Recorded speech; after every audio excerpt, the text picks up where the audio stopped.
Stewie is definitely not your average kid, but although we mostly get to see him plotting evil and trying to destroy the world, over the years we have had some really memorable moments when we witnessed the cute side of the troublesome toddler.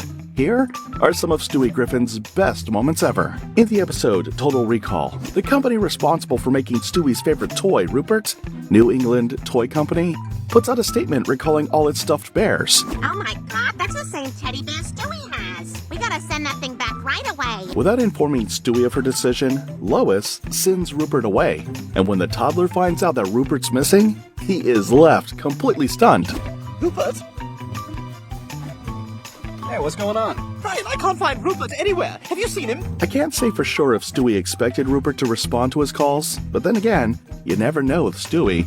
Even he shouldn't be able to talk this well. Brian then explains to Stewie what happened to Rupert before presenting Rupert's replacement to him. But Stewie isn't exactly pleased with the new toy. I hate him! His mouth is always open like P. Diddy. Well, what do you mean? You ever notice how in every photo of P. Diddy his mouth is hanging open? Well, actually, Diddy hired a guy to close his mouth for him. Mad at the new toy and frustrated by Rupert's absence, Stewie decides that it's high time he goes to get his favorite toy back. Brian, get your keys. I need you to drive me to that toy factory so I can get Rupert back. Stewie, Lois sent him back because he's not safe. But Brian, I miss him! Never thought I'd see Stewie get so emotional. It's actually kind of cute. So they head out to the toy factory where Stewie finds what he thinks is Rupert seated all alone, until he realizes that maybe that's not the right toy. Brian, don't say anything. Stewie? Oh, crap. Well, now begins the tricky part, identifying Rupert from the heap of look-alike stuffed animals. Stewie, we're never gonna find him. They're all exactly the same. Wow. I wish you could hear how racist you sound right now. I can understand Stewie's frustration.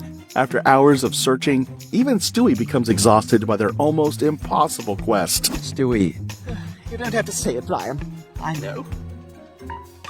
So, this is what it feels like to be a grown-up, huh? All alone in the world. But just as they are about to give up, Stewie spots Rupert. My God, Brian, look! That's him! That's Rupert! How do you know? You can't hear him calling me! He's calling me, clear as day! Oh, yeah, now I hear him. Am I the only one not hearing a thing? Well, I guess so. Stewie, with the help of Brian, then proceeds to save Rupert against all odds in a scene that almost ends with the toddler in an incinerator. That's some real act of bravery, I must say. But in the end, Stewie gets to reconnect with his beloved toy. After an earthquake in Haiti, Lois and Peter decide to help out by organizing a blood drive, leaving Stewie lonely and unable to sleep. Lois! Lois! Mommy! Stewie, what's going on? You'd be asleep by now. I can't sleep, Brian. Where's the woman? I need her to read me a bedtime story. So much for always acting like a tough kid. Brian tries to fill in for Lois by reading Stewie a bedtime story, but his efforts fail to yield any results. He then decides maybe it's time they took a different route. You know what? I know something that'll help you sleep. Wait here. I hope so, because I've tried everything. To put Stewie to bed, Brian gives him some cough syrup, and almost instantly, Stewie is knocked out. Following the success of their blood drive, the couple, that is, Lois and Peter, decide to start up a business together, further leaving Stewie neglected. With no parental supervision, Stewie becomes even more dependent on the cough syrup until he becomes addicted. Stewie, what are you doing? Huh? Oh, Brian. Oh, there you are. I've been looking all over the table for you. You know, I'm gonna tell you, the stuff you gave me was a lifesaver last night. Stewie must really be feeling on top of the world, but like most drunk people, this kid is still in denial. Stewie, you're drunk. Oh, Brian's all serious. Oh, I don't drink in the morning because I've got to land a plane.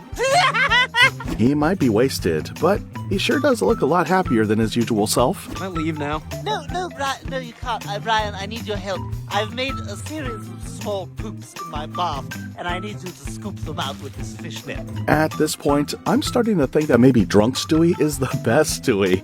Now addicted to cough syrup, Stewie continues to constitute a happy, excited nuisance. Stewie, what are you doing? Being awesome. I like the sound of that, except that he appears to be in really bad shape. Eventually, Stewie gets involved in a minor bike accident which forces Brian to intervene. Brian's idea of helping him out is to organize an AA intervention with all of Stewie's toys present. I know. Oh, Brian, who am I? I don't have a cough, and my sinuses are remarkably wide open. But I have a problem. Yeah, you are a baby with an alcohol problem. While in class in the episode Stowaway, the teacher introduces the kids to a new game called Hide and Seek. And Stewie, who is entirely captivated by the concept, decides to be the first to hide. It's not as if hide and seek is such a revolutionary ideal, though. Looks like we have our first little hider. I'm so glad they didn't fire you for giving us baths. Stewie quickly becomes obsessed with the game. He begins hiding in every place he can think of. Hey, Brian, can you find me? Wow, there's no way anybody would find you, Stewie. You have literally become invisible. Oh my god! Pretty cool spot, eh, Brian? Do all kids know what a good spot a closed-door refrigerator is? That's such a big discovery. How did no other person think of that? Brian, however, takes the time to explain to Stewie just how dangerous hiding in the refrigerator can be. But Stewie's not done with his games just yet. He continues to plead with Brian to participate in the game. Although Brian is already tired of playing hide and seek, the dog agrees to one more round. And in a quest to make this final round a bit more difficult for Brian, Stewie sneaks out of the house and ends up in Quagmire's luggage. It turns out that Quagmire, who has no idea what's inside his bag, is on duty to fly a plane to Paris, ignorantly taking Stewie with him. Stewie? Mr. Quagmire? Terrence? On arrival in Paris, Quagmire tries to get Lois and Peter to come get Stewie, but the couple who are on vacation would prefer not to be disturbed. Quags, you got this, right? Captain Quagmire, the Quag. Stop! I can't believe this. Okay, I'll watch it. But I'm not happy, Peter. Oh, and now that you're my babysitter, I'd rather you call me Mr. Griffin. Peter's such an idiot. Surprisingly, Quagmire and Stewie bond quite well. You know, I envy you, Stewie. I used to be innocent like you. I've killed people. Then I lost my virginity at 6 to our strangely female plumber. Respect? I know you're just a baby, but I feel like you really understand me. Such a touching story. Watching Quagmire and Stewie cuddle is probably one of the most memorable scenes in Family Guy. They then go on to have quite the adventure in Paris. I love you, man. I love you too, man. On their way back home, with both of them all but wasted, Stewie sees a pretty girl inside the train and decides to go after her. I gotta shoot my shot with it. Quagmire wakes up to discover that Stewie's missing. After a frustrating search around the city, he turns to Brian for help, but it turns out Brian isn't of much use either. Where else could Stewie be? Should we look in, like, a park? In, like, a park? I flew you out here for this level of insight? I thought you knew it! Eventually, they run into each other at a cemetery where Brian tries to cheer up the now emotional and fragile Stewie. You know, this is probably the best hiding place I've ever seen. But it's not... It wasn't... You really think so? I know so. Nobody would ever look here. It's too scary. It is pretty scary. Am I the best hide-and-seek player in the world? Yeah. And in that moment, Stewie's eyes light up as Brian calls him the best hide-and-seek player in the world. You can tell that it meant so much to the kid. Brian goes to pick up Stewie from school, where we find out just how mean Stewie can be. Gavin, that's a stupid name, and nobody likes you at school. You're gonna be ugly when you grow up, and everything in your house is cheap, and it smells in here. Oh, hey, Brian. Bye! Stewie enjoys his ride back home with Brian. Then on arrival, he even decides to sit back and listen to some music, when he mistakenly hits the gear. Oh my god! I just drove! Oh, that was amazing! I can drive! Now I can do a slow cruise past my ex-girlfriend's apartment. Brilliant idea. Still excited by his little driving experience, Stewie sneaks out of the house and takes Brian's car on a cruise. All without Brian's knowledge. Oh my god, Rupert, this is such a thrill! Look at me, I'm driving! I'm driving a real car! I don't believe it! Well, I'd say we need to put on some tunes. Now a bit too confident, Stewie picks up the phone to call the radio. And in that moment, everything goes sour. Even adults aren't supposed to use the phone while driving, let alone a kid whose legs can barely reach the brakes. Luckily, Stewie comes out unhurt, but the car? Well... Oh my god, I'm in so much trouble! Congratulations, you're caller number 5. You're going to see Justin Bieber. Oh, sweet Jesus! Yes, Jesse, I won! Never say never! That sounds a lot like Mr. Herbert. Stewie then reluctantly drives the damaged car back home, hoping that with a little makeover, Brian wouldn't notice the damage. Okay, it's alright. I'll just get a little bit of paint and cover up the dents. Unattractive women do it all the time. Well, Brian notices the damage and, as expected, he isn't so excited about it. What the hell happened to my car? Well, I don't know, man, but the good news is that it doesn't look all that bad, Brian. It's that spot right there. Come in, Stewie. Come up with a better lie. Stewie, I know it was you. Your potato joke was terrible. To make sure Stewie doesn't try anything stupid anytime soon, Brian informs him that he is going to have to report to his parents. A decision that leaves Stewie paranoid. What am I going to do? I'm going to be in so much trouble when they find out I wrecked Brian's car. They'll probably ship me off to Siberia. Worried about what would happen to him, Stewie then decides that his best bet is to run away. Brian, I've decided to run away. Don't come looking for me. And definitely don't chase me to the airport and catch me at the gate just before I'm about to get on the plane. I don't think Stewie's serious about running away, though.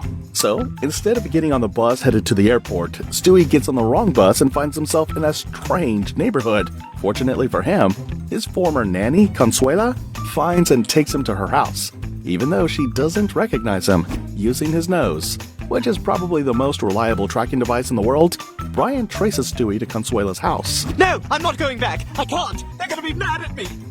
I didn't tell anyone. You didn't? Turns out, Brian decided to keep their little secret to himself, and Stewie can return back home. When Brian shows up for breakfast rocking new glasses, Stewie isn't impressed. Morning, everybody.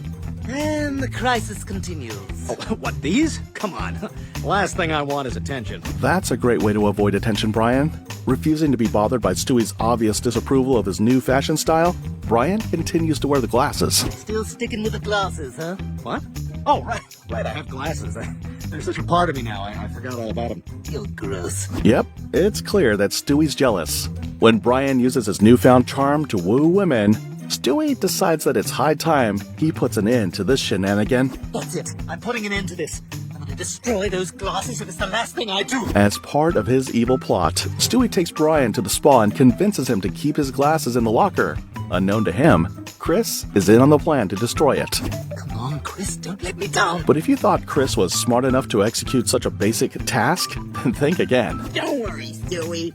Chris, what are you doing in here? I did it. I locked us in the sauna. You what? Yep, it's all set. It's turned up high and nobody is coming for the whole weekend. Chris is such a naive dummy. Thanks to Chris, they almost get roasted inside the sauna. Still unrelenting in his plan to destroy Brian's glasses, Stewie opts for a really drastic measure. Hey, Brian? Yep. Ah! Damn it! Ah! There's glass in my eye! Oh, son of a bitch! Why scheme when you can simply do it the old-fashioned way? Lois walks in on Brian and Stewie watching a movie together, and she isn't too happy about Brian's choice of entertainment. What did he just say? Brian, this does not seem appropriate to watch in front of the baby. Not appropriate? You took me to see Magic Mike XXL. Oh, well, we all know Lois's parenting skills are kinda questionable. Lois then switches the channel to something more child-friendly, but this time around, Stewie's not impressed. But that's the thing. Baby songs never tackle real baby issues. You know, like loud noises, or teething, or when Dad uses me as a lumbar pillow. About that last one, you just have a really irresponsible father. That's all. Stewie then suggests that he and Brian start a band to write baby songs that address real baby issues. Okay, quickly, let's listen to what Stewie's first song is. Mama liked to party when you were in her belly, drink and she did some. Mama liked to party when you were in her belly, that's why you are dumb. I call that Mama Liked to Party, parentheses, Chris's song. Well, that's not bad, right? Stewie then informs Brian that they've been booked for their first gig, which is a performance at a birthday party the coming weekend. They both show up for the event looking all confident, until Stewie sees his ex-girlfriend, Olivia. Stewie? I thought that was you. Hey, Olivia, hey, what brings you here? Oh, the birthday boy and I met at Burt Reynolds' acting camp in Jupiter, Florida. Well, don't you think it's kind of weird that Stewie already has an ex? Moving on. Their adult-themed performance turns out to be such a big hit that Olivia decides to reconnect with Stewie. Brian tries to talk Stewie out of getting back with his ex, especially as she's friends with all the boys in the school. Let's just say, Olivia isn't the most loyal of girlfriends, but Stewie isn't willing to listen to Brian's advice. Meanwhile, the band, which they call Red Shirt, Blue Shirt, quickly gains popularity getting invitations to perform in different parties around Quahog. But soon enough, Olivia begins to plant the seeds of discord. I just hate to see Brian getting all the attention that you deserve. You should really watch your back. After listening to Olivia put some weird ideas in his head, Stewie becomes jealous and begins to act strange. Stewie, what the hell is your problem? I'll tell you what my problem is. I'm doing all the work and you're just riding my coattails. If you thought that was weird, then listen to this. You're actually kicking me out of the band? Not at all. In fact, I think you and I should kick Stewie out, and I'll take his place. Always knew Olivia wasn't the type to be trusted, so Brian goes along with the plan and fires Stewie. But even though their performance was a hit, Brian starts to feel bad about kicking Stewie out. We're singing a song he wrote. This whole thing was his idea. Brian, don't mess this up. We've got a good thing going. I hate to tell you this, but I'm afraid red shirt, blue shirt is done. I can't do this. I'm out. Brian then goes over to apologize to Stewie, who has a few things to say about Olivia. It's just something about her flat chest and muscular legs. At the feast of San Gennaro, Stewie spots someone looking like Frank Sinatra Jr. But you're right, that other guy behind him is Frank Sinatra Jr. Turns out it was really Frank Sinatra after all. After a rather awkward period of trying to get Frank to remember who Brian is, Frank then suggests that they open their own Italian restaurant in Quahog, after Brian complains about how hard it is to get Italian food in Quahog. Frank quickly sets the plan into motion, identifying the perfect location for their restaurant, but since they didn't have enough money to set up as fast as they would like, Frank comes up with a good idea. Now, fellas, the tables should all be bolted to the floor to prevent theft. You know, most restaurants go out of business because people are stealing the tables. The toilet should also be bolted to the floor. I think that's pretty standard, Frank, but okay. Great. Now let's go find some chump's restaurant and steal his tables and toilets. Hope you are taking notes if you ever plan to own your own restaurant. Their big opening night turns out to be a big disappointment, as nobody shows up. But Brian quickly figures out the solution to their problem. No, we're not. Frank, you're the hook. That's right, we just need to make you the face of the restaurant. Well, it may be the 5 loaves of garlic bread I ate this morning talking, but I think that's a swell idea. Their new strategy works to perfection as their restaurant starts booming. Except that there's one little problem. Look, Brian, I affectionately pat all the waiters on the arms.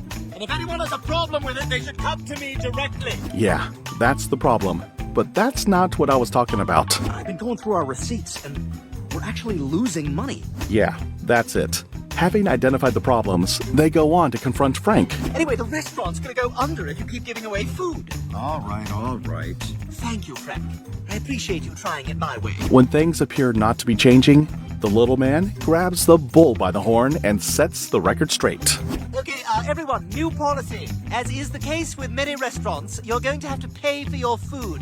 What? This food ain't worth paying for. Yeah, the only reason we eat here is because it's free. You can see that Stewie enjoys dishing out commands like a boss. Still, that was not the response he was expecting. But as they walk out of the restaurant one last time, Stewie and Brian take it all in with pride before setting the place on fire. Maybe. But first, let's have an unearned end of the series moment where we turn out the lights on our own place. Sorry, pal. We're closed. To ensure that Stewie is of good behavior in church, Lois makes a promise to him. Mom said they're gonna serve chewy Chips Ahoy at coffee hour. But while in church, Stewie isn't exactly interested in what's going on. He just wants a snack. Hate this. When do I get my cookie? I just bought my cookie so I can go home. But unfortunately for Stewie, it's Lent season, and the menu is usually different during Lent. And as we settle into the silence, I remind you that in honor of Lent, today's coffee service will not include chewy Chips Ahoy. Well, that's not the announcement Stewie was looking forward to, and his reaction says it all. Hey, Stewie said his first word, and it was a swear. Well, this is unacceptable. We have to leave right now and go straight to breakfast. Unbelievable. Well, let's ignore Peter's unnecessary tantrum and focus on the fact that Stewie just said his first word, and it was a curse word in church. Back home, Lois struggles to figure out how Stewie's first word is a swear word. Plus, she's concerned about her reputation in church. Right now, every woman in my mommy wine group is judging me. I may have to stop drinking wine at home alone. Start. Not the day for it, Chris, not the day. You better watch your tongue there, Chris. You don't want Lois to transfer her aggression on you. Brian doesn't, however, understand what just happened. I don't get it, Stewie. You've been talking forever. Why did everyone suddenly understand you now? Well, I guess dogs and babies have a secret language only they can understand.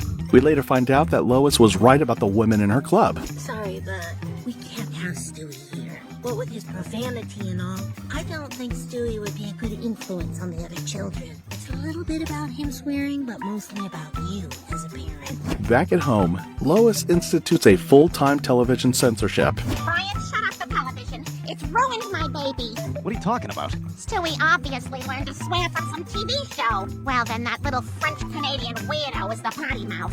But when the television fails to provide the answers she was looking for, Lois decides to take another approach. That means he learned it from someone in this house.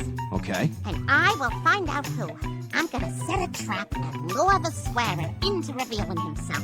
Lois goes on to set her trap, but it turns out that Peter, who she suspected, is actually innocent. Peter, when did you become so polite? Now, that's a question no one can really answer. Well, eventually, we find out who the culprit is, and it's none other than Lois, after a frustrating incident at the mall forces her to reveal her true colors. Ah! It's those antibacterial wipes for the shopping cart! It's burning my eyes! Oh my God, it's me. Did you see that look in Stewie's eyes? Well, all I can say is real recognizes real. At the playground, while other kids do normal baby stuff, we see Stewie positioning his drone to take out his mother. At last I shall exact my vengeance and snuff out the miserable flame that has been your life, vile woman. I have never seen a baby hate his mother this much. But just before Stewie launches his weapon, a little boy mistakenly knocks it out of his hands. Stewie tries to get mad at the kid, but the boy, whose name is Hudson, is so nice, Stewie finds himself playing with him. I'm glad I met you, Stewie. You're neat. Bye! Bye, Hudson. I like him. The next day, Stewie excitedly returns to the park, hoping to play with Hudson. But Brian, who's becoming jealous, disapproves. Stewie, you're like 100 times more advanced than that kid. Why do you want to hang out with him so badly? He's just like a cool guy. It appears that Stewie has finally made a friend. Let's hope he doesn't mess it up. To show just how much he likes Hudson, Stewie has him come over to the house for a playdate, where he shows him his high-tech weapons. Hudson, however, isn't so excited by the weapons or Stewie's intentions. Well, I hope you don't use your guns to kill your mom or do anything bad, because if you do, I won't be able to play with you. And that's my favorite thing now. It is? Uh-huh. Mine too. You know what? I'm going to let her live. It's refreshing to see a new side of Stewie, a happy baby that's actually not thinking and scheming to destroy the world. All thanks to Hudson, Stewie decides to bury all his weapons. Stewie, what are you doing? Having a funeral, Bri. Say goodbye to evil Stewie. Stewie and Hudson then go to grab lunch, where Hudson shows Stewie an unusual act of kindness. I wish I had the poorly cast Kylo Ren. Here, Stewie. You can have mine. You're giving me the better one? Why would you do that? Because you're my friend. Yes, you're my friend. That's so cute. Stewie would, however, have his heart broken when he finds out at school that Hudson is quite the popular kid and is friends with everyone. He thought he was special. He also finds out something more painful. Everyone but me got an invite to Hudson's birthday. I know why this happened. I called him my best friend too quickly. Now, mad at Hudson, we witness the return of evil Stewie. With an invite, he goes to the birthday party armed to the tooth and destroys everything. But while there, he discovers that Hudson isn't the one to blame and that Brian had been jealous all along. Brian confesses that Hudson actually did send him an invite, and he hid it because he was scared of losing Stewie's friendship. Friendship? Brian, you and I have never been friends. We haven't? No. Friends are people who come in and out of our lives. But you and I are family. That's forever. What could be more exciting to a toddler than a party? Especially when it's his birthday party. In the episode Chitty Chitty Death Bang, we see Lois and Peter excitedly preparing for Stewie's one-year birthday party. Lois, however, wants it to be a little different from their older kids' parties. Why can't we have the same kind of party we always do? And with that, she effectively wins the debate. Hey, Stinky, we got some big plans for you. To make sure everything is perfect for Stewie's party, Lois asks Peter to go make a deposit at Cheesy Charlie's so they could host the party there. But Peter messes it up as he gets carried away playing kid games. Today you become the man of the house, because when we get home, your mother is going to kill me. We can only hope it's fast and painless. Well, Peter manages to keep Lois from slaughtering him by telling her a different version of what happened at Charlie's. He also assures her that he's got everything covered. Honey, you won't have to lift a finger. I got us a clown, a cake, a petting zoo, a big-ass piñata, the works. You got all those things? You bet I did. We all know it's a lie, but who cares? To keep up with his promise, Peter does all he can, and in the end he organizes a big party for Stewie. Ironically, Lois wasn't interested in the size of the party after all. She just wanted the family to be together on the day. Peter makes it all happen and their family party becomes one of Stewie's most memorable moments. The toddler even sacrifices his world domination plans for a funk dance with the family. Victory is mine! Yes, and this cake is yours too. Hey, Stewie, make a wish. If you blow out the candle, it'll come true. That's right, little buddy. What do you want most in the whole world? Well, you say?